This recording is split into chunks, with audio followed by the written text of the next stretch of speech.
Bonjour tout le monde. Je suis bien content de vous retrouver dans une nouvelle session de Hommes en Lumière. Et aujourd'hui, j'ai le plaisir d'interviewer Yannick Relier. Bonjour Yannick. Enchanté, Ludovic. C'est un plaisir pour moi d'être avec toi. Bon alors Yannick, pour ceux qui ne te connaissent pas, qui es-tu? Qui es-tu? Quel est ton parcours? Et Alors, définis-toi. grande question. Qui je suis? Je ne sais jamais par quoi commencer en fait quand on me pose cette question-là. Pendant très longtemps, j'ai toujours démarré en expliquant qui j'étais au niveau professionnel. Et puis je me suis bien aperçu que j'étais bien pas que j'étais pas juste, je me définissais pas uniquement par ce que je faisais dans mon travail. Donc maintenant, systématiquement, je commence par dire que je suis papa. Je suis l'heureux papa de quatre enfants, trois garçons et une petite fille. Ça va, tu vois, de 15 ans pour le plus grand qui est en train de passer son brevet des collèges en ce moment, qui va rentrer au lycée. Le petit dernier, Sacha, il a eu 4 ans hier. Et entre les deux, j'ai un garçon, Axel, et une petite fille, Rose. Je suis marié, je suis toujours avec la maman de mes enfants, ça, je le signale parce que souvent on me dit oui, mais moi aussi j'ai quatre enfants, mais je les ai eus avec trois femmes différentes. Non, je rigole avec ça, mais ouais, je suis toujours avec mon épouse, avec qui je vis une histoire d'amour maintenant depuis un peu plus de 18 ans. On est mariés depuis 14 ans. Et on a la chance de partager plein de choses, tu vois. On travaille beaucoup ensemble. Donc, si j'en viens à mon activité professionnelle, euh, j'accompagne les gens depuis à peu près une vingtaine d'années. Je l'ai beaucoup fait au travers du corps physique, c'est-à-dire que j'étais dans le sport. J'étais coach sportif et formateur dans le sport. J'ai formé beaucoup de coachs à travers le monde, ce que je continue de faire encore un petit peu. Et après, je me suis ouvert à plein d'autres approches. J'ai vite pris conscience en fait que pour aller vers l'épanouissement, agir sur le corps, c'était pas forcément suffisant. Je me suis donc ouvert à d'autres approches. Je me suis beaucoup intéressé en particulier à la médecine ayurvédique, à la médecine indienne venue d'Inde, que j'ai intégré après dans mon approche. Et ce que je fais maintenant, c'est que je transmets mes connaissances. C'est-à-dire que toutes ces connaissances qui m'ont aidé, moi, à cheminer en tant qu'homme, qui m'ont apporté sur le plan personnel et contribué à mon épanouissement et mon bien-être, je les transmets aux autres. Voilà, de différentes manières, mais c'est ce que je fais principalement. Ok. Et je Tu veux kiffe rajouter, ça. tu veux rajouter quelque chose sur qui tu Je es? prends beaucoup de plaisir à faire ça. Ouais, ça se voit, hein. Quand on voit tes vidéos, tu as quand même le sourire et tu as l'air d'être heureux d'être là.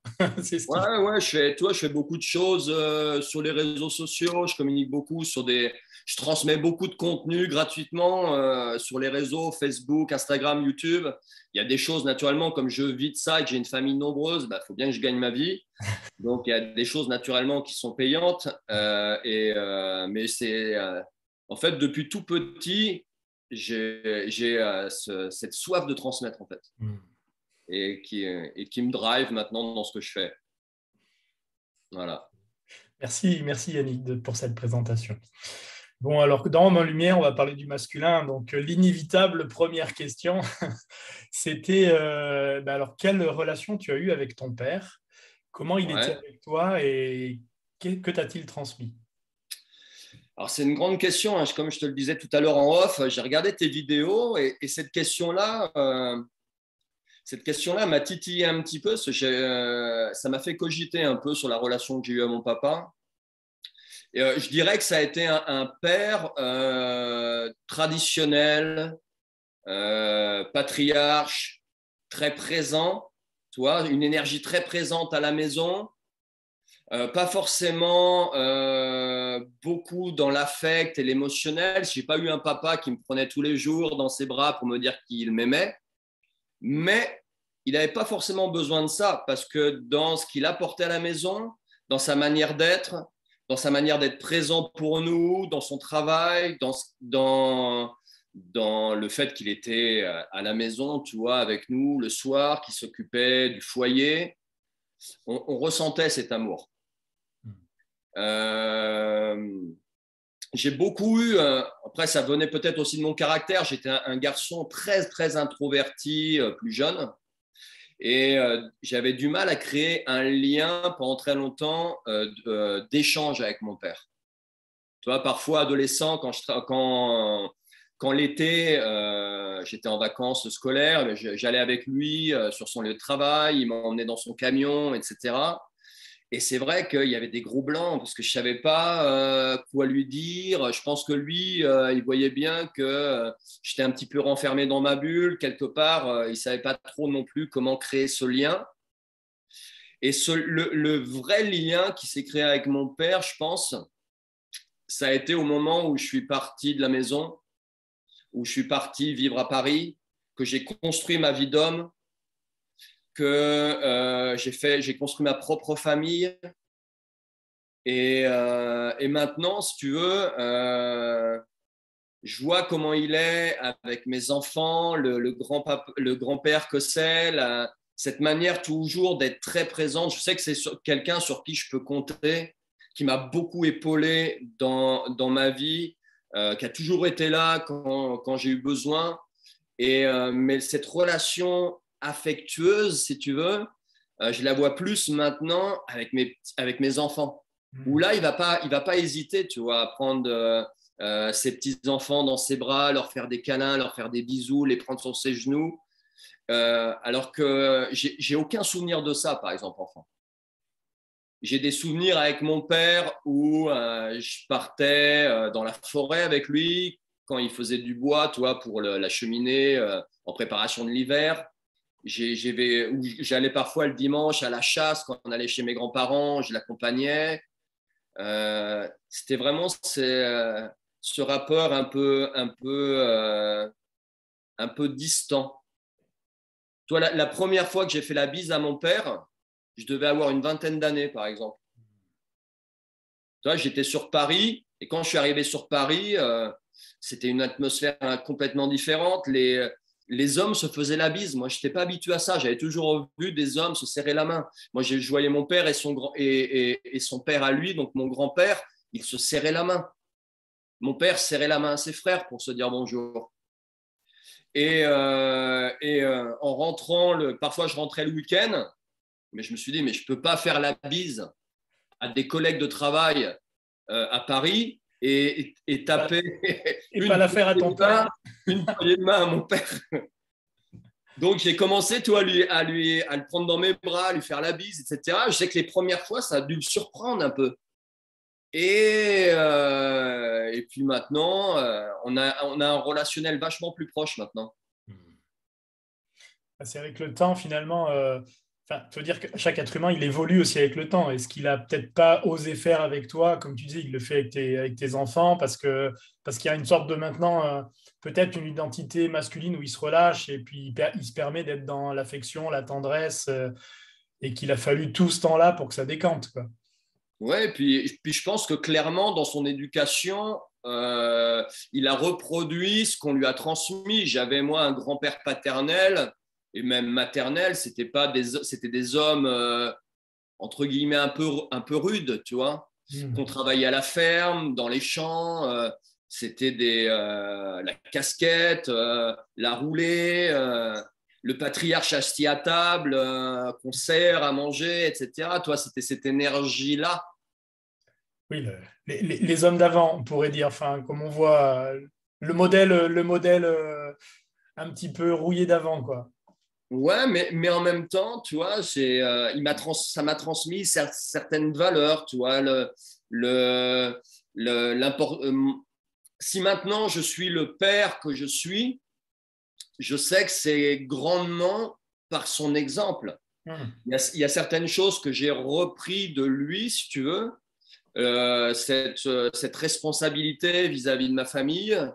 Et il y a des choses que lui ne faisait pas, que moi je fais maintenant avec mes enfants. Moi, je les prends dans mes bras, mes enfants.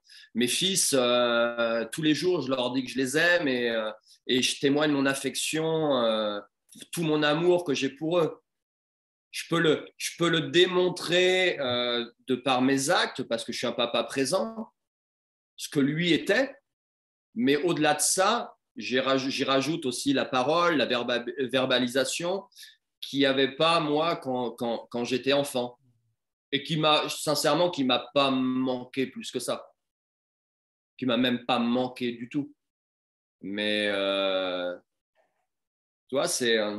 Je vois, ouais.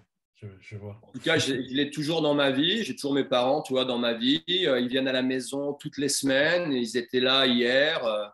Là, on a des travaux à la maison. Je sais que la grande terrasse qu'on va faire dehors en bois, je vais la faire avec mon père. Et C'est chouette. je sais que je vais prendre beaucoup de plaisir à faire ça avec lui. Et je sais que malgré que j'ai 45 ans, là, je vais être un enfant avec lui. C'est-à-dire qu'il va me parler comme certainement il me parlait quand j'étais ado, et c'est lui qui va être le chef, si tu veux. C'est ma maison, c'est chez moi, mais là, quand on va construire la terrasse, ça sera lui le leader. Et je vais respecter ça parce que c'est quelqu'un que je respecte beaucoup, mon père. Voilà. Merci de ce témoignage. Dans la continuité, est-ce que tu aurais quelques événements à nous citer, des événements qui t'ont construit toi en tant qu'homme? Alors, des événements qui m'ont construit en tant qu'homme, il y en a eu plein.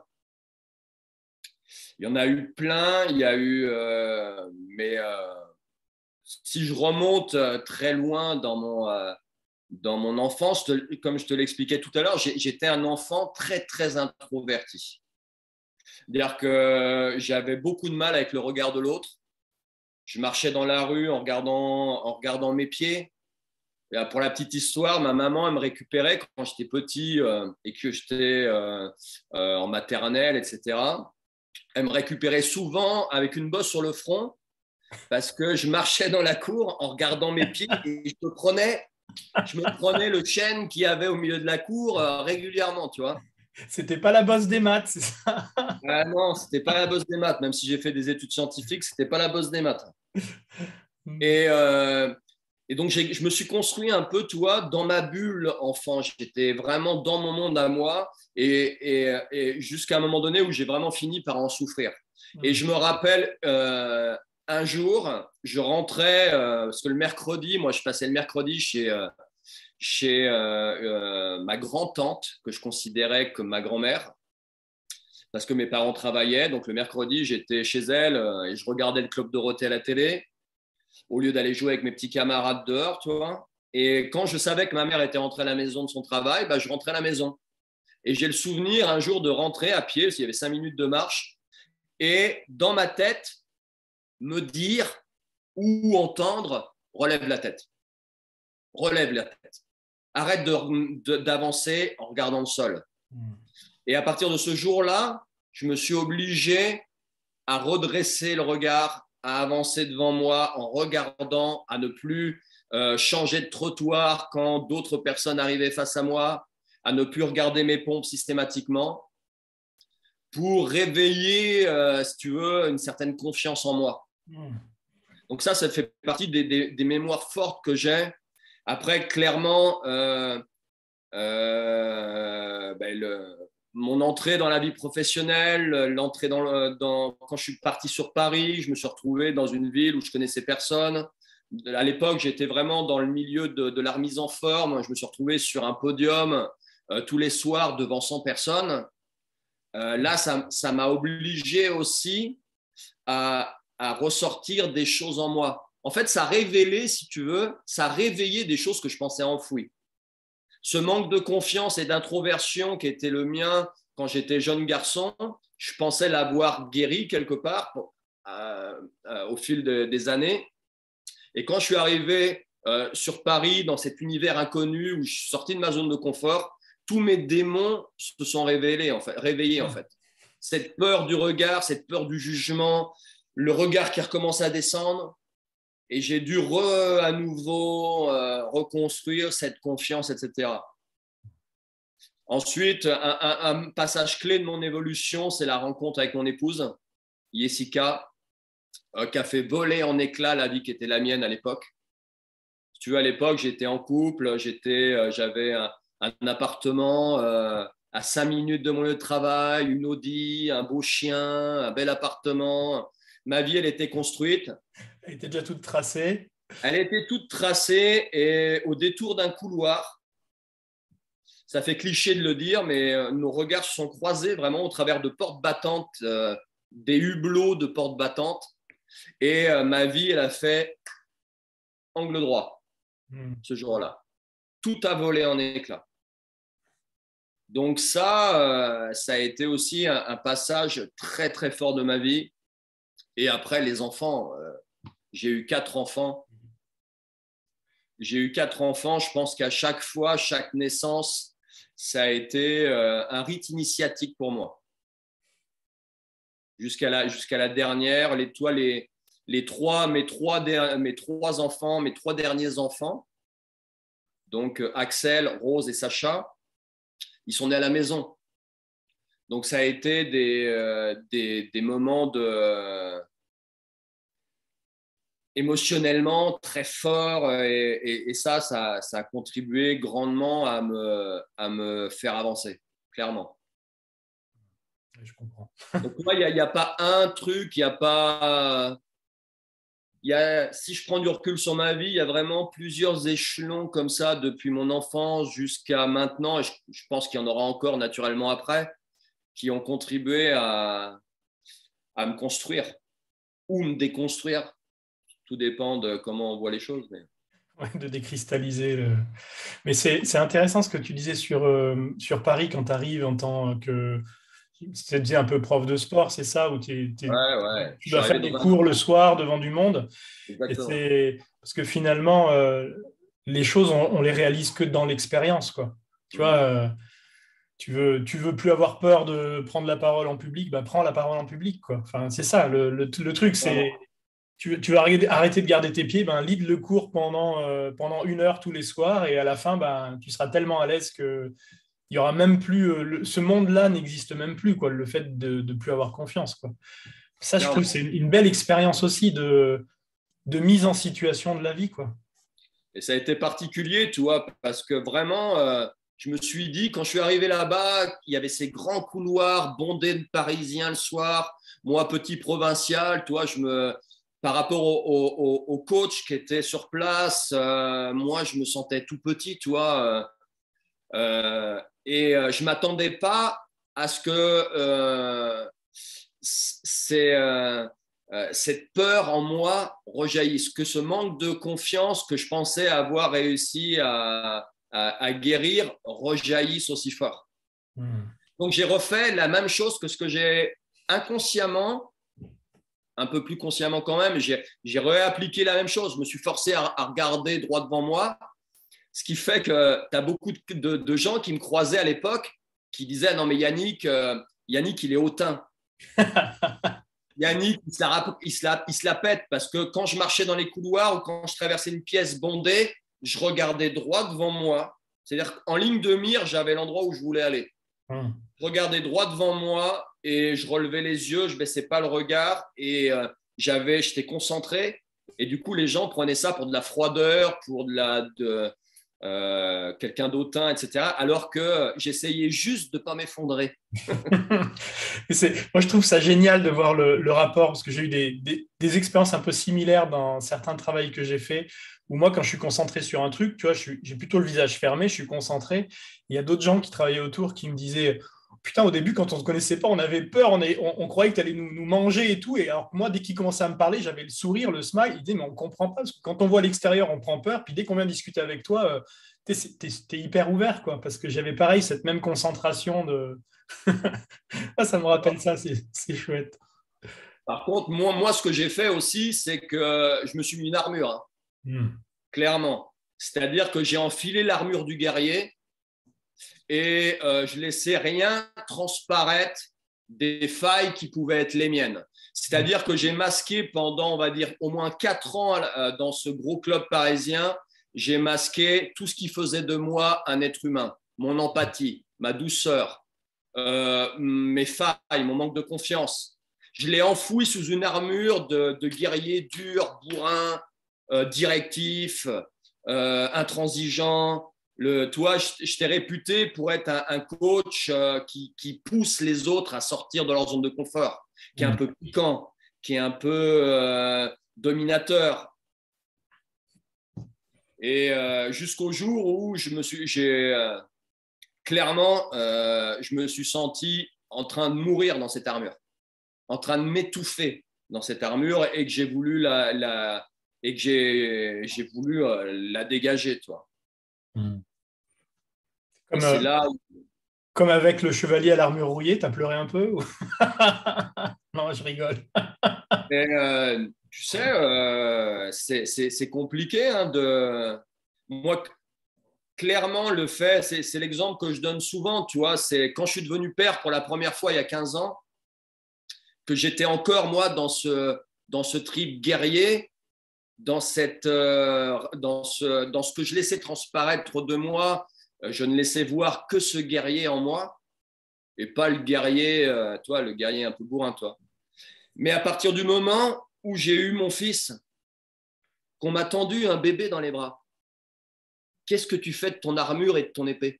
Tu es bien obligé de les mettre de côté. Tu peux pas prendre ton enfant que t'aimes dans tes bras avec ton armure et l'épée à la main. Tu es obligé de laisser tomber ça. Et ça a contribué tu vois, c'était à lâcher plein de choses. Tu vois, ça me fait penser à ce que tu me disais par rapport à ton père tout à l'heure, parce que moi aussi, j'étais présent aux accouchements de mes deux enfants. Et ce que tu dis là, je le perçois parce que je l'ai vécu aussi, d'être touché à ce moment-là. Et la génération de nos parents, je ne suis pas sûr que les pères, ils étaient présents aux accouchements. Ils étaient dans le couloir, tu vois, ils attendaient, ils avaient emmené leur femme, mais est-ce que c'est eux qui coupaient le cordon, qui étaient présents et tout? Et tu vois ce truc que ça fait quand tu prends ton enfant dans tes bras et qu'il y a un truc, le cœur qui s'ouvre à ce moment-là, moi j'en témoigne parce que je l'ai vécu aussi, ben, je pense que c'est aussi parce qu'ils n'avaient pas vécu cette expérience, tu vois, qu'ils étaient plutôt dans le côté, finalement, ils n'ont pas montré leurs sentiments parce que ils se sont coupés des expériences qui auraient pu les toucher, quoi. Enfin, moi, je le perçois un peu comme ça, mais... Ah non, c'est sûr, c'est sûr. Après, je pense que c'était une autre époque aussi. Tu vois, à aucun moment, moi, j'ai du ressentiment vis-à-vis de mon père, vis-à-vis de ça. Au contraire, tu vois, je sais maintenant ce que c'est d'être père. Je sais que c'est pas facile. Il y a des passages très beaux. Faut pas non. Souvent, on présente que le côté lumineux, tu vois, de la chose. Et c'est dur. C'est très dur. La grossesse, l'accouchement, les peurs qui vont avec, le doute, surtout quand c'était première, la naissance, le fait de devenir papa, l'envie de ne pas reproduire certains trucs, mais au final, tu t'aperçois parfois quand je m'entends, quand je me fâche, je réentends des choses que mon père me disait. Ouais, mais Clairement. on est tous pareils, hein. On s'est tous construits en se disant non, les mauvais côtés, je ne veux pas les prendre. Et puis avec le recul, 10 ou 15 ans après, tu te dis, ah ouais, finalement, je reproduis, c'est pas sous le même angle, mais je reproduis un peu le même schéma d'une autre manière. De toute façon, on se construit toujours par l'exemple, hein. On a Bien beau sûr. nous dire ce qu'on veut, on reproduit ce qu'on a vu, ce qu'on a senti, ce qu'on a vécu, hein. Et pour reprendre un petit peu ce que tu disais un petit peu juste avant par rapport aux guerriers, et comment tu t'étais construit, comment tu vis le féminin en toi aujourd'hui et qu'est-ce que c'est dans ton quotidien? Le féminin en moi. Hum. Donc, comme je te l'expliquais, j'ai beaucoup mis de côté sur le plan professionnel, sur le plan de la façade, dans mon rapport au reste du monde. Ce côté, cette énergie féminine, je l'ai occultée pendant de nombreuses années.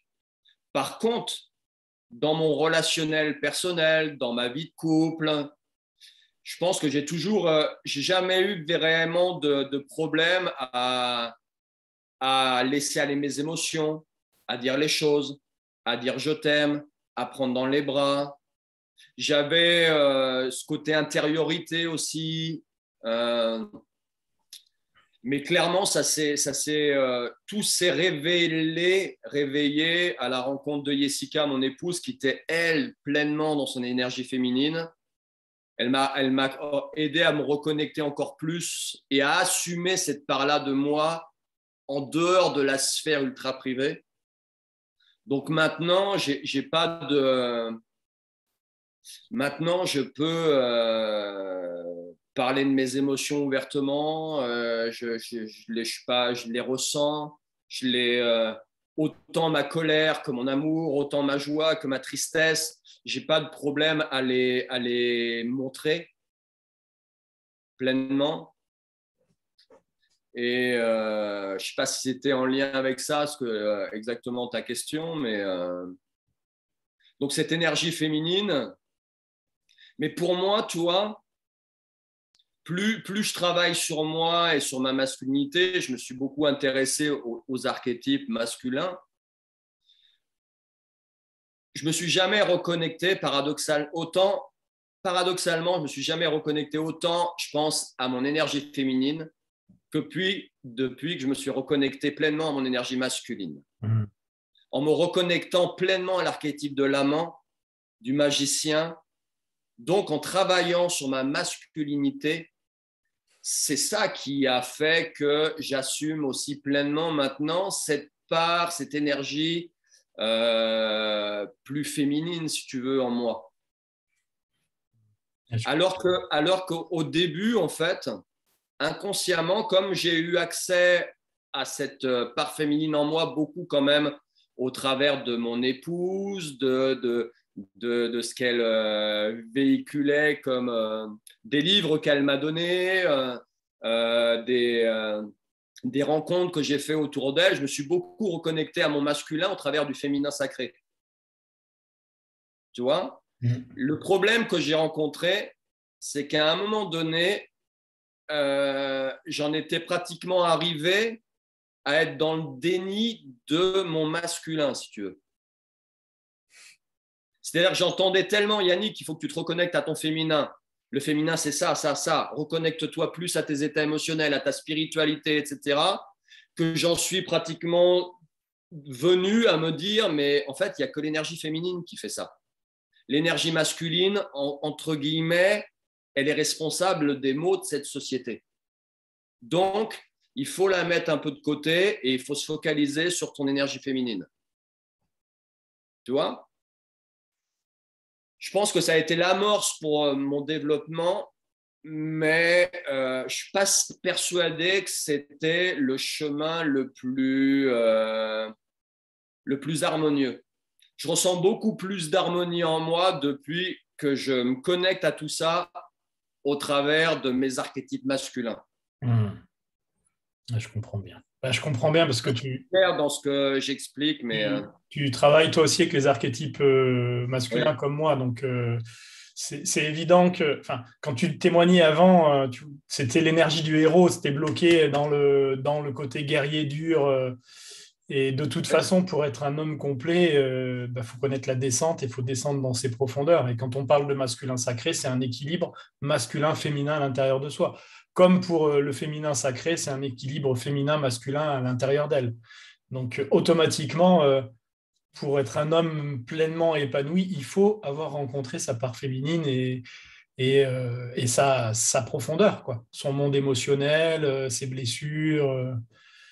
Oui, c'est une évidence, en fait. Je comprends bien. Même pour moi, cette approche, tu vois, de dire aux hommes, reconnectez-vous à votre part féminine, je pense qu'en exprimant les choses comme ça, on met des barrières à certains hommes qui, parce qu'on leur demande de se reconnecter à leur part féminine, ils n'iront pas. Oui. Alors que si on leur expliquait, non, je vais t'emmener dans la pleine puissance de ta masculinité en te reconnectant à tes archétypes. Je vais t'emmener expérimenter l'amant. Je vais t'emmener expérimenter le magicien. C'est en se reconnectant justement à la maturité de ces deux archétypes-là que ces énergies, entre guillemets, dites féminines, vont se révéler en lui ou vont s'exprimer en lui. Ouais. Tu comprends ? Après, moi, ce que je trouve aussi intéressant, c'est que ça peut encore plus se faire quand c'est un cadre que masculin. Tu vois, moi, ce week-end, je vais commencer un stage en lien avec le roi. Ouais. Et je sais que, parce que justement, on va être juste entre hommes, que les hommes vont pouvoir aller expérimenter leur féminin, parce que d'un coup, c'est pas le féminin qui leur dit qu'il faut être féminin, c'est un masculin équilibré qui, entre guillemets, qui sert d'exemplarité, qui va leur dire, regardez, pour y aller, pour aller dans votre masculin, il faut plonger là-dedans, quoi. Et ça, je trouve ça encore plus fort et plus riche d'avoir cet environnement masculin, tu vois, qui ouvre la porte à ça, quoi. Oui, bien sûr. Ouais.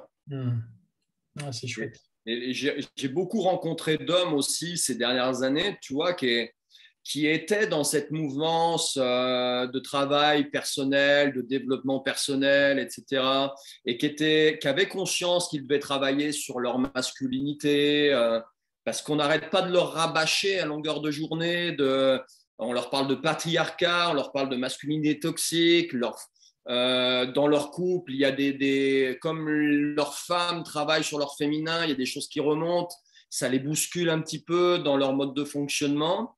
Et j'ai rencontré beaucoup d'hommes qui faisaient ce travail sur eux et qui avaient fini par étouffer en fait l'animus en eux, qui était vraiment en se reconnectant à leur part féminine, avaient fait taire avait mis le couvercle sur le feu, si tu veux, avait été en train d'étouffer le feu qui était en eux, et ça créait d'autres problématiques dans leur vie. Tu vois, parce qu'on finissait par leur reprocher maintenant de ne plus être assez des hommes. Et c'est ce que Robert Bly il dit dans L'homme sauvage et l'enfant, qu'à un moment donné, on a fait une société d'hommes, lui il appelle ça les hommes mous. C'est qu'il y a eu les hommes durs, tu vois, du monde patriarcal, après les hommes, comme tu disais, il fallait travailler sur leur féminité, donc c'est devenu des hommes tout mous, tout tendres, mais il n'y avait plus de yang, quoi, il n'y avait plus d'hommes sauvages, quoi. Sauf qu'après, finalement, c'est peut-être un passage pour retrouver après un équilibre. Oui, je pense, ouais. En tout cas, moi, c'est toi, dans ce que je transmets, en particulier aux hommes, là, ces dernières années, c'est cette reconnexion à sa masculinité mature, que tu connais toi aussi bien, je pense, toi, au travers de ces archétypes, qui se reconnectent vraiment à leur roi. Toi. Donc, et d'ailleurs, la première fois qu'on s'est parlé, j'avais jamais fait le rapprochement. C'est après que j'ai vu que Ingayati, oui. Mais c'était toi. Ben oui. Parce que moi, quand j'ai fait depuis plusieurs années ce travail de recherche sur le masculin, mais j'ai lu tous tes les articles que j'ai fait dans ton blog, etc. Oui, c'est moi. C'est incroyable. Et oui, parce que je ne me présente pas à Kingayati. Tu fais partie des personnes qui m'ont beaucoup fait cogiter, inspiré dans ce que tu écrivais.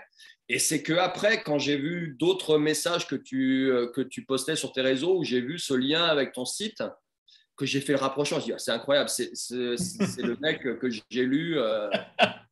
Eh oui. Super, parce que c'est un super retour, parce que moi, à cette époque, j'écrivais des articles sur le masculin parce que moi, ça m'animait, et de pouvoir voir que ça a touché du monde, c'est chouette aussi, parce que c'est aussi une manière d'accompagner, d'expliquer un peu ce qui se passe pour les hommes, quoi. Moi, quand j'ai fait des recherches sur Internet, je suis tombé sur tes écrits. Donc, merci. Merci à toi d'être là. Bon, il y a une autre question qui est intéressante, que tu ne vas pas y échapper, hein. C'est quand la dernière fois que tu as pleuré? Et est-ce que tu peux nous parler du contexte? Si c'est pas trop intime, hein, si c'est OK. Alors moi, je peux pleurer souvent, en fait. Pas forcément de tristesse ou de joie. Bon, c'est un peu particulier. En fait, très souvent, alors je ne sais pas qui va écouter cette vidéo, mais je suis très en connexion avec d'autres vies où j'évolue. Et très souvent, j'ai des bulles, comme des remontées d'énergie, de bulles de ce qui se passe ailleurs dans mes autres vies. Et tout d'un coup, j'ai une émotion parce que j'ai entendu un mot. J'ai entendu un mot, il y a un stimuli qui a fait que ça a déclenché cette remontée et tout d'un coup, je ne sais pas pourquoi, ça s'exprime chez moi par des larmes en fait. Mais je sais même pas trop d'où ça vient, etc. Mais je pense que en laissant aller cette émotion-là, en me permettant de laisser cette émotion jaillir, je pense que je m'aide grandement dans une autre réalité où je suis bien en souffrance. Tu vois? Donc, je laisse venir. Après, la dernière fois que j'ai pleuré, autre que pour ça, je ne saurais même pas trop te dire, en fait. Si. Ah, mais c'est un peu dans le même style. J'ai fait un week-end avec des amis j'ai fait un week-end avec des amis là, à Saint-Malo récemment, avec deux hommes qui sont aussi dans cette dynamique-là. Et un soir, on a rencontré à la terrasse d'un café, on était posé à boire un verre tranquille, on venait de manger, on fumait un petit cigare, toi, le cliché. Et à côté de nous, il y avait un homme, il y avait Adrien à côté de nous. Et Adrien, si tu veux, il représentait l'opposé de tout ce qu'on avait exprimé dans la journée. C'est-à-dire, toute la journée, on avait parlé du masculin sacré, etc. Et lui, Adrien, il était assis là et il exprimait tout. C'est-à-dire qu'à l'inverse, l'opposé. Adrien, il était vulgaire, il était agressif, il picolait, il fumait 5 paquets de clopes, il parlait avec ses enfants, mais d'une vulgarité, mon ami, c'était... il parlait de sexe crûment, il parlait du fait qu'il trompait sa femme, qu'il se faisait des... Il parlait ouvertement qu'il allait voir des prostituées. Il était misogyne, il était homophobe, il était raciste. On s'est aperçu, en fait, mais qu'est-ce qu'il fait là, Adrien? Comment ça se fait que toute la journée, on a parlé de ce masculin, etc., sacré, et qu'est-ce qu'il vient faire là, Adrien? Et ça m'a beaucoup travaillé. Et en fait, Adrien, il est venu nous montrer nos ombres. Adrien, il était là pour nous dire, OK, les gars, là, vous voulez aider des hommes à aller vers leur pleine masculinité? OK, bah, aimez-moi. Aimez-moi. Oui. Aimez tous mes travers. Regardez-moi droit dans les yeux parce que voilà les ombres qui sont en vous, en fait. Tu vois? Et à un moment donné, on s'est levé. Alors, tout le monde n'était pas forcément à l'aise, tu vois, avec lui. Mais moi, je me suis senti appelé par lui. Et à un moment donné, il a fallu se lever et on allait tourner à gauche pour partir avec mes amis. Et quand mes amis ont vu qu'il partait à gauche, ils m'ont dit non, on va aller à droite. Et sur le moment, je ne l'ai pas conscientisé tout de suite. Ça m'a fait un choc, en fait. Et en fait, le lendemain, en étant rentré chez moi, en repensant à ça, mais j'ai pleuré toutes les larmes de mon corps parce que j'avais l'impression de l'avoir abandonné, Adrien. J'avais l'impression que, encore une fois, je l'avais laissé partir, que je l'avais abandonné, que je l'avais renié quelque part pour aller de l'autre côté. Enfin, je ne sais pas si c'est un peu perché ce que je dis. Moi, je comprends très bien, je vois. Je ne sais pas si les gens qui regardent vont comprendre, mais moi, je comprends. Tu vois, alors que là, quand on s'est quitté avec Adrien, malgré toute la répugnance qu'il aurait pu me susciter et toute la répugnance qu'il suscitait autour de lui, parce qu'on était à la terrasse, il y avait une queue de 10 personnes pour entrer dans le resto. Donc tout le monde l'entendait parler, Adrien. Tout le monde le voyait. Je voyais les regards des gens. Il y a des gens, ils partaient parce qu'ils ne supportaient pas Adrien. Et quand il s'est levé et qu'on a dû partir, j'aurais voulu le prendre dans mes bras, Adrien. D'ailleurs, je suis allé vers lui, je lui ai serré la main et je l'ai laissé partir de l'autre côté. alors que j'aurais voulu l'accompagner encore, tu vois. Hmm. Et ça, le lendemain, en conscientisant ça, ça m'a comme si on se connaissait, toi, avec Adrien. Comme s'il représentait toutes les parts d'ombre aussi que j'ai en moi. Parce que sa vulgarité, ça peut être la mienne. Sa dépravation, ça peut être la mienne. Tu vois, et Adrien, si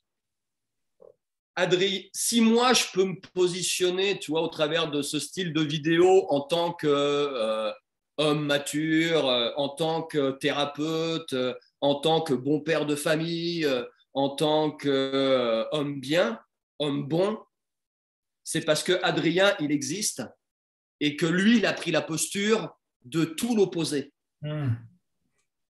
Tu vois, lui, il a fait le choix de s'incarner dans cette vie, Adrien, pour que moi, je puisse prendre le bon rôle. Et lui, il a fait le sacrifice de prendre, entre guillemets, ce rôle plus dark, plus sombre, pour que des mecs comme moi puissent se positionner en « Regarde, moi, je suis un bon père de famille à côté de ce gars. Moi, je suis un bon mari à côté de ce gars. Je suis un homme bon à côté de ce gars. » Et il m'a vraiment touché. Ah, c'est une chouette expérience. Bon, là, on vient de perdre à peu près toutes les personnes. Tu vas avoir dans tes analyses YouTube, à ce moment-là, une grosse coupe. Alors, tous les mecs qui s'appellent Adrien, ils vont pas regarder la vidéo. Là, les gens, ils ont dit, mais il dit n'importe quoi, le gars, là. Ce qui serait super chouette, c'est que cet homme-là, un jour, il regarde cette vidéo. Ah, mais j'adorais. Mais tu sais que je l'ai recherché. Hein. J'ai essayé de le retrouver, j'ai essayé de regarder parce qu'il fallait que je lui dise, en fait. J'ai écrit un post sur les réseaux sociaux à un moment donné parce qu'il fallait que ça sorte, dans l'espoir qu'un jour, peut-être, il puisse le lire. Parce que Adrien, non, t'es pas aussi dark que tu penses. T'es pas aussi mauvais que tu penses. Non, et puis de toute façon, si on accompagne des hommes, on va dire entre guillemets, qui sont plus égarés, bah, faut accepter qu'ils soient égarés. Parce que si les gens qui viennent, ils sont déjà tous lumineux, tous équilibrés, on n'a plus rien à faire.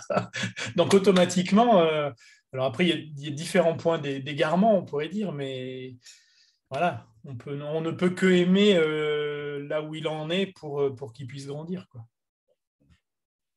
Donc, merci Adrien. Je vais rebondir sur ma question de tout à l'heure. Est-ce que tu as déjà pleuré devant tes enfants? Oui. Oui, bien sûr. Hein. J'ai rarement vu mon père pleurer devant moi, mais moi, oui, j'ai pleuré devant mes enfants. J'ai pleuré d'émotion, de joie, de voir ma femme en train d'allaiter mon fils. Je pouvais avoir les larmes qui coulent et je ne vais pas les retenir. Mais j'explique souvent parce que souvent, et surtout les garçons, même ma fille, hein, voir son papa pleurer, ça peut être dire qu'est-ce qui se passe en fait. Je sentais de l'inquiétude dans les regards, toi. Et tu peux systématiquement derrière, j'explique pourquoi je pleure. Alors je reprends encore ma question parce que est-ce que tu as déjà pleuré de vulnérabilité, pas d'être touché par une émotion, de vulnérabilité parce que tu étais dans le désespoir, dans la tristesse et que tu étais vraiment en down? Est-ce que tu as osé montrer à tes enfants que tu étais un être humain vulnérable, un homme vulnérable?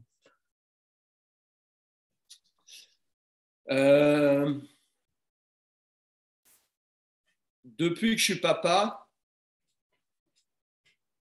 je ne sais pas si j'ai été dans des situations vraiment où j'étais dans des down. Si peut-être en 2017, j'étais pas mal paumé. En 2017, j'étais pas mal paumé. Donc oui, ici je te dis des bêtises. En 2017, j'ai traversé, moi, ce que je considère être une sorte de nuit noire de l'âme. Où, en gros, j'étais vraiment au fond du seau et j'avais du mal à en sortir. Malgré le fait que j'accompagnais d'autres personnes, c'était comme si la vie, elle t'envoie, elle dit « Ok, bah, t'expliques plein de choses aux gens. Tiens, on te balance ça. Vas-y, montre ce que tu es capable de faire, toi, plutôt que d'expliquer aux autres. » Et là, j'ai eu du mal. Et donc, parfois, je me mettais en colère. Une fois, ouais, j'ai clairement fondu en larmes parce que de douleur de ne pas être le père que j'aimerais être à ce moment-là. De ne pas être le père écoutant, aimant à ce moment-là que j'aurais voulu être. Et donc, ils m'ont vu pleurer et je leur ai expliqué pourquoi, en fait. Que c'était parce que, voilà, parfois c'est dur d'être papa, que c'est pas forcément à cause d'eux, il y a plein de choses, la fatigue, le travail, mais que là, depuis plusieurs jours, de par ce qui se passe en moi et de par mon attitude vis-à-vis d'eux, où j'étais beaucoup dans la colère, l'image que je captais de moi, là, c'était juste à l'opposé du père que je voulais être avec eux. Donc oui, oui, oui. Moi, je trouve ça chouette parce que c'est comme tout à l'heure quand tu parlais de l'homme qui était à l'opposé, qui était plutôt dans l'ombre, quand tu rencontrais des hommes qui travaillent pour la lumière, enfin qui travaillent en lumière. Et je me disais finalement, je trouve ça chouette aussi de pouvoir partager avec ses enfants des parts de nous qui sont bancales ou qui sont déséquilibrées parce qu'ils voient aussi la réalité d'une existence, quoi. Oui, bien Parce sûr. que de voir un parent qui a le droit d'être triste, qui a le droit d'être désespéré, qui a le droit de ne pas savoir, qui a le droit d'être humain simplement, ça permet, je pense aussi, eux, de leur relâcher la pression et de se dire, ah, mais finalement, moi aussi, j'ai le droit de ne pas être parfait, quoi. J'ai le droit d'exprimer ce qui ne va pas. Donc, Ouais. par exemple, parfois, avec Jessica, même si on s'aime très fort, il y a des fois, on peut s'embrouiller, toi. On peut être un peu dans le conflit. Les enfants, on en a 4, donc forcément, ils sont forcément dans le coin, tu vois. Mais derrière, on va leur expliquer que c'est pas parce que papa et maman viennent de s'engueuler, entre guillemets, qu'ils s'aiment plus. Ils nous voient derrière, nous prendre dans les bras, nous faire un gros câlin. Et on leur explique qu'ils ont. Moi, quand je suis en colère et que je ressens de la colère et que parfois je l'exprime, je leur explique en fait que eux aussi ils ont le droit de ressentir ça et que c'était. Et parfois je m'excuse aussi, tu vois, de leur avoir crié dessus à ce moment-là parce que c'était trop plein de bruit, de bazar, alors que tout le monde devrait plus ou moins être à l'heure du coucher parce que demain il y a école et que c'est le. Enfin, tu vois, tous les papas qui écouteront, je pense qu'ils sauront de quoi je parle. Mais ouais, c'est important parce que moi, enfin, personnellement, j'ai pas envie que mes enfants, mes garçons en particulier, enfouissent en eux ces émotions qu'ils vivent, ne s'autorisent pas à libérer leur tristesse, à libérer leur colère, à libérer leur joie aussi, tout ce qui fait d'eux des êtres humains, toi. Et donc forcément, ça passe par l'exemple que nous, on donne en tant que parents, ça c'est sûr et certain. Tu vois. Après, je relativise aussi parce que moi, j'ai eu des parents qui ne montraient pas leurs états émotionnels, ou très peu. Ça n'empêche pas maintenant que moi, en tant qu'homme, je le fais. Mm. Tu vois, donc Bon, voilà. j'avais une autre question, mais je pense que tu y as répondu depuis un petit moment déjà. C'était comment tu te laisses traverser par tes émotions et voilà, dans ton quotidien. Mais je pense que tu as déjà répondu un peu tout à l'heure aussi. Après, est-ce que tu as quelque chose à rajouter un petit peu dessus ou... Je me connais très bien. Je connais mes travers, entre guillemets. Je sais où mon talon d'Achille émotionnel. Enfin, moi, j'appelle ça comme ça. Je sais que la colère, ça fait partie de moi. Je sais que dans cette vie, je dois en faire autre chose que de détruire. Hmm. Donc, je la renie pas, ma colère. Je la renie pas. J'apprends depuis plusieurs années déjà à la canaliser et à utiliser cette énergie pour aller de l'avant, pour construire des choses, pour transmettre ma passion, redonner de l'énergie à certaines personnes, plutôt que pour m'auto-détruire intérieurement ou détruire les gens autour de moi ou mon environnement. Ce que j'avais un peu tendance à faire il y a 20 ans en arrière, surtout dans le cadre professionnel, où cette colère pouvait me jouer des tours parfois et me rendre dur et fermé, blessant avec certaines personnes. Donc j'accepte ces émotions, j'accepte la tristesse. Paradoxalement, c'est peut-être plus les émotions positives que j'ai du mal à laisser sortir, tu vois. Quoi, la joie, La joie, l'amour avec mes enfants, avec mon cercle proche, tu vois, j'ai pas de problème à être dans la joie, dans l'amour. Dès qu'on sort un peu de ce cercle et que ma femme me parle d'amour inconditionnel et qu'il faut aimer prendre tout le monde dans cet amour-là, là, il y a peut-être le guerrier en moi qui dit oui, mais attends, je vais d'abord attendre de les connaître. de les connaître un petit peu avant de m'ouvrir complètement pleinement et de montrer cette facette-là de moi encore, tu vois. Et ça serait quoi le risque de te montrer rayonnant de joie au premier inconnu? Je sais qu'il n'y a pas de risque, mais je sais qu'au fond, je sais ce qui se trame au fond de moi. Je sais que c'est ces vieux Roland de guerrier qui me disent dans ma tête, Yannick, si tu ouvres un peu l'armure, potentiellement, c'est là où on va planter l'épée, toi, ou la flèche. Donc, je sais tout ça. Donc, maintenant, j'arrive beaucoup plus, tu vois, à m'ouvrir rapidement. Malgré tout, ça serait mentir de dire l'inverse. Quand je suis dans une situation où je ne connais pas les gens euh, et que ce n'est pas dans le cadre professionnel, parce que dans le cadre professionnel, ça m'arrive plein de fois d'être entouré de gens que je ne connais pas. Donc là, je sais que je dois prendre sur moi pour m'ouvrir et je dois le faire. Donc je le fais. Parfois, dans la sphère privée, si on va à un repas avec plein de gens que je ne connais pas, parce que mon épouse, on a été invité, c'est toujours mon épouse qu'on invite. Hein. Toi, ils ont peur que tu te mettes en colère, c'est ça? Non, parce qu'elle est de prime abord, elle est beaucoup plus, elle dégage quelque chose de beaucoup moins piquant que moi. On a beaucoup plus envie d'aller vers elle. Si on est tous les deux dans une pièce, on fait rien, on bouge pas, on ne dit rien. Tu laisses les gens rentrer dans la pièce, ils vont aller vers elle, ils vont pas aller vers moi. Parce que je sais ce que je dégage aussi, j'en ai conscience. Donc, dans une situation comme ça où je ne connais pas les gens à une soirée, j'aurai systématiquement un petit temps de jauge, même s'il est de plus en plus minime, avant de m'ouvrir pleinement et de montrer réellement qui je suis, le côté pile et le côté face. Toi.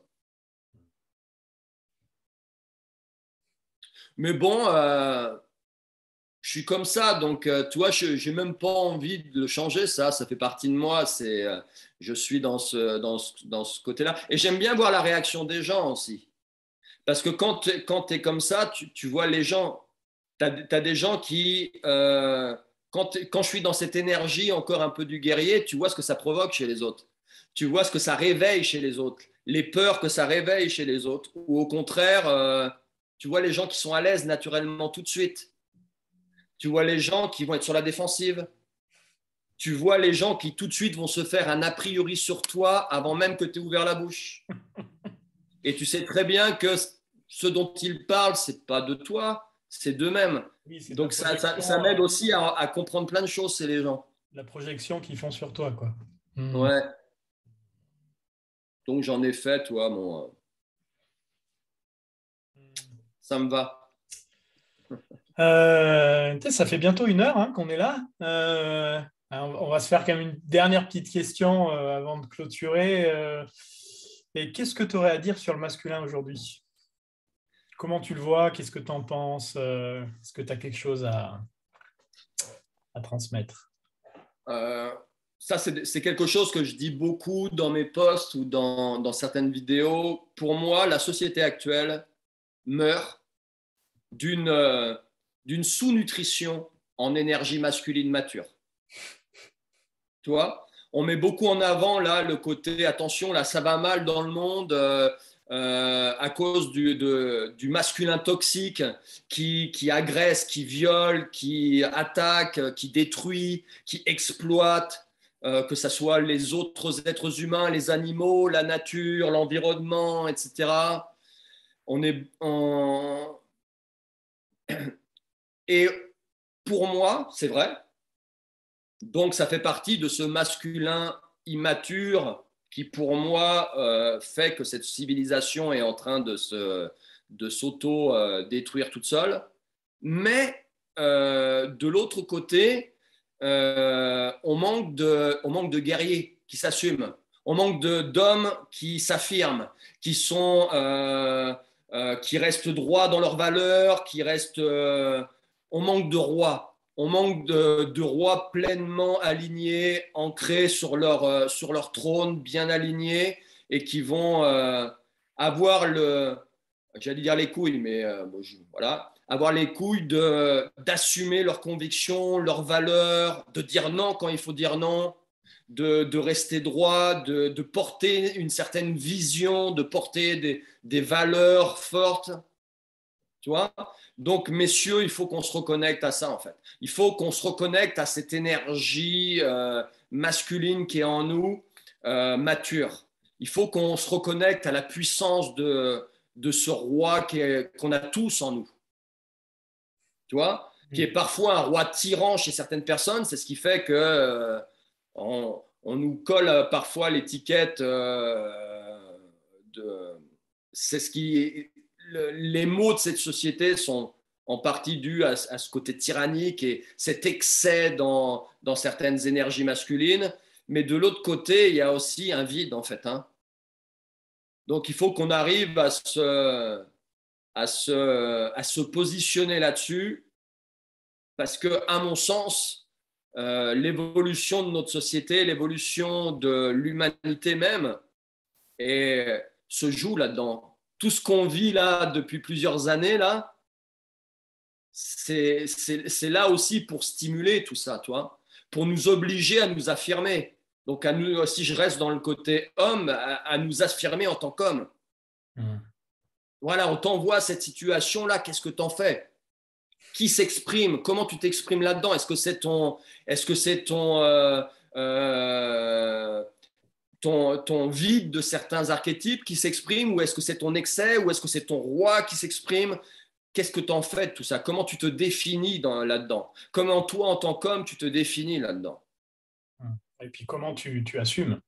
Et comment tu La l'assumes? responsabilité, parce que moi, dans le roi, je vois aussi beaucoup la responsabilité de se Bien dire, sûr. okay, il y a une situation, moi, je ne suis pas d'accord, mais j'assume et je prends la responsabilité de faire autrement, quelles qu'en soient les conséquences. Il y a un gros manque de responsabilisation dans notre société à tous les niveaux. Donc, les hommes ont, je pense, un rôle à jouer. L'énergie masculine véhiculée beaucoup quand même par les hommes a un rôle à jouer là-dedans, tu vois. Autant les femmes, depuis de nombreuses décennies, maintenant se sont reconnectées, tu vois, à la puissance de leur féminin de plus en plus. Maintenant, c'est aussi à nous de faire le taf et de se reconnecter aussi à cette puissance masculine, mais mature. Tu vois, parce que le problème, c'est quand je parle de puissance masculine et que les gens entendent ce qu'ils ont envie d'entendre, il y a allez, encore un macho, encore un viriliste à 2 balles, encore un mec qui va dire les mecs, laissez-vous pousser la barbe, faites-vous des tatouages, faites de la muscu, mangez de la viande et mettez vos femmes au fourneau. Ça n'a rien à voir. Au contraire. Tu vois? C'est pas à toi que je vais l'apprendre. Mais... Ouais, tu prêches un converti. Tu sais, il y a une des phrases clés de ce que je fais, et c'est bien, c'est changer les hommes pour changer le monde. Donc, je suis raccord. Je suis tout à fait d'accord. C'est maintenant que ça se passe. Là, on est à une époque où voilà, il y a tous les feux verts qui sont allumés. On est stimulé de toutes parts pour que, allez, c'est maintenant, il faut y aller, les gars. Là. Maintenant, il faut y aller. Donc, on nous botte le derrière pour qu'on y aille. Ça arrive.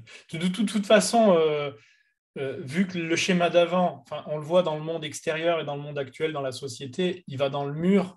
Ce schéma-là du masculin, de toute façon, il va dans le mur. Ça veut dire que les hommes, maintenant, comme tu dis, il faut qu'ils avancent parce que c'est le moment. Donc, il y a quand même plein de joies, de mouvements d'hommes qui émergent comparé à une dizaine d'années en arrière où il n'y avait pas grand monde. Là, ça y est, il y a quand même beaucoup de mouvements d'hommes qui travaillent sur le masculin équilibré, le masculin bienveillant. Et de toute façon, pour moi, les hommes qui vont pas prendre le pli, ceux qui restent dans le monde macho, ils vont se péter la gueule. Et puis ceux qui sont trop mous, ils vont se péter la gueule. Enfin, il y a ce truc où il y a urgence, comme pour l'écologie, pour plein de choses. Il y a urgence. De toute façon, ça va dans le mur. Donc, on n'aura pas le choix, quoi. Hmm. Je suis bien d'accord avec toi. Bon, Yannick, on arrive à la fin. Ça a Ok. été super riche, super sympa. Est-ce que tu as envie de nous parler un peu de ton actualité? Qu'est-ce qui se passe pour toi?